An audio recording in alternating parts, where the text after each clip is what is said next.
Article that came out in Newsmax October 3rd, 2017.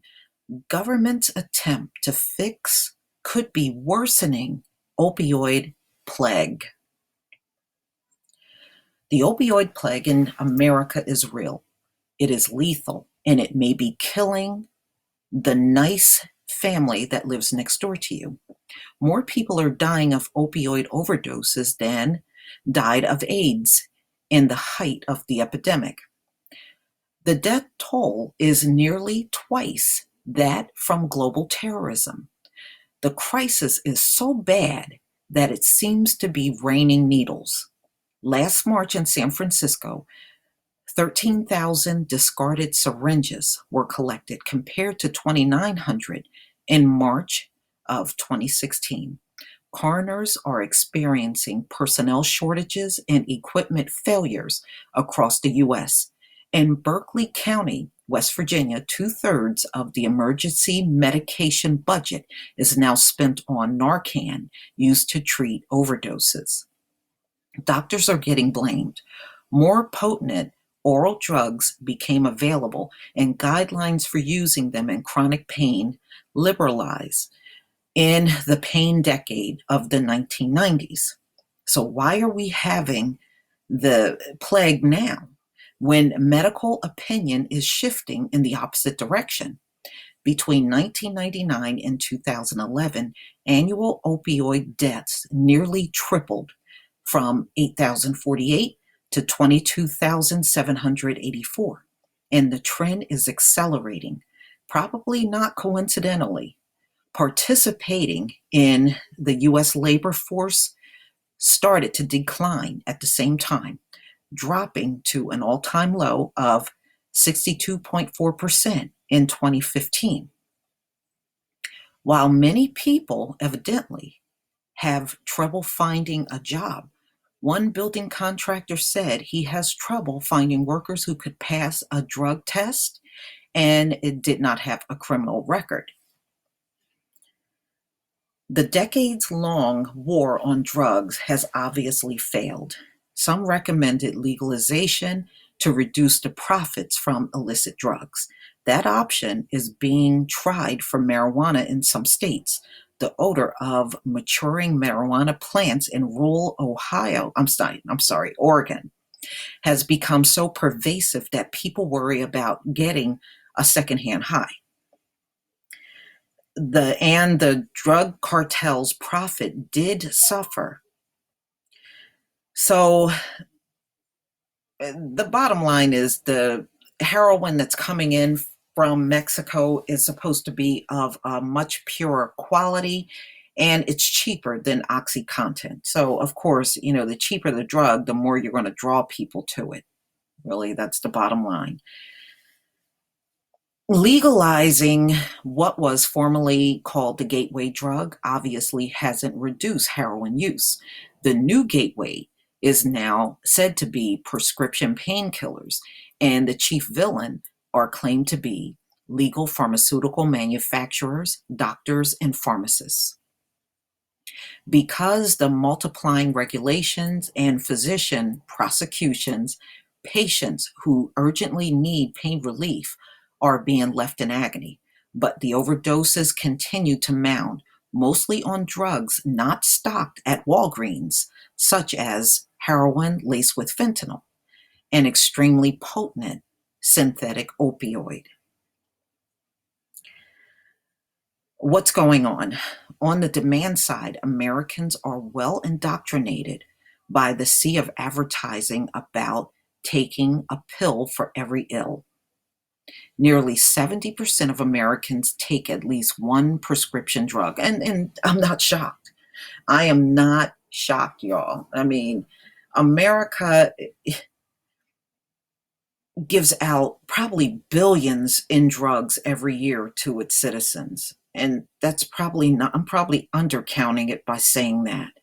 It's outrageous how many drugs are prescribed in this country. As Paul Harvey predicted in his classic 1965 monologue, "If I Were the Devil," these trends would lead to metal detectors and drug-sniffing dogs in school. On the supply side, profits are enormous. The largest seizure to date of 63.8 kilos of powder fentanyl, plus 30,000 counterfeit tablets found in a tractor trailer rig at a checkpoint near Yuma, Arizona, had a street value of 1.2 billion. Most of the fentanyl comes from China, a turnabout from the Opium Wars. In the 18th and 19th century, the British smuggled Indian opioid into China, selling 1,400 tons per year. In 1838, writes Dr. Marilyn Singleton, with devastating effects on the Chinese economy and political stability. And that's exactly what's happening here now. This, like I said, this plague is going to be one of the reasons why America will collapse economically. This will be one of the reasons why it will, and they can't blame it on all the usual stuff, because believe me, the money they're pouring into this drug plague exceeds what they're putting into Medicaid, Medicare, and even welfare. It has long superseded those things. America's rival and enemies clearly benefit from the deadly craving that kills and disables a large portion of its U.S. population while imposing huge cost on the economy, also benefiting the multi-billion-dollar treatment industry, including the manufacturers of drugs used in medically aided treatment. Where are the drug-sniffing dogs in schools where children are known to be getting addicted? And if taxi drivers know where drug trades are happening, the police know too, and yet they continue. Huge money laundering operations by the transnational drug cartels continue for years in upscale Florida suburbs despite undercover penetration by police, while pouring billions into costly treatment methods with 1 year failure rate of around 90%. And see, I was reading that the average drug addict, when they go through rehab, 90% of them fall off the bandwagon within 1 week after they get out of rehab. So, really, is it worth pouring all that money into treatment? I don't know. But I know it's going to break this government. The government continues to provide free opioid prescriptions to Medicare and Medicaid enrollees. Some of them sell them on the streets. And the Massachusetts Attorney General shut down a network of sobriety-centric primary care-based clinics with an astonishing high success rate and imprisoned the founder, Dr., and I'm not saying that name. Last name is Kishore. I can say that. His alleged crime, ordering too many urine tests. Wow, they put him in jail for that. He went to, wait a minute, he went to jail for ordering too many urine tests. Oh my God. Is there any way that such massive international trafficking could thrive without some level of political protection? And is the government attempt to remedy the problem making it worse?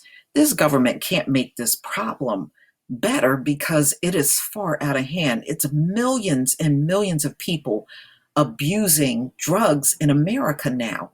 How do you get that under control? You really can't. They're really just going through the motions and making it seem like they're doing something, but they're not putting a dent in this plague at all. And it's quite obvious that they're not. Please tell me what you think, ladies and gentlemen. Please leave your comment and subscribe. And if you can make a donation to my channel, please do. Peace, family.